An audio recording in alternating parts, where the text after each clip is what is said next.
how to turn on screen distance eye protection on the iPhone 16 series. First, let's go back to the home screen by swiping up at the bottom of the screen, so swipe up.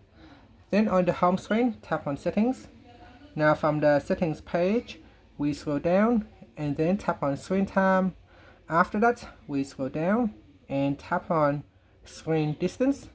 In here it said to reduce eye strain and the risk of myopia, ensuring screen distance will alert you to hold an iPhone or iPad with Face ID. So tap on the continue button and then tap on continued, and then it is now switch on, and that's it.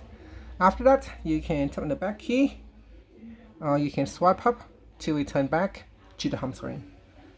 Thank you for watching this video. Please like and subscribe to my channel for more videos.